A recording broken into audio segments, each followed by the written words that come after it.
Hello everybody, welcome back. Today as well we have got you another video. In this video I'll show you how you can view a Facebook story without them knowing.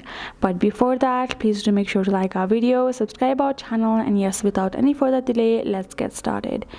To do that, first of all, go ahead, open up your Facebook app. Now before you tap on anybody's story to view it anonymously, you're gonna go to your profile at the bottom right corner. I'm gonna switch to my Facebook profile right away from my page. Then again, you're gonna go ahead, tap on the menu at the bottom right corner.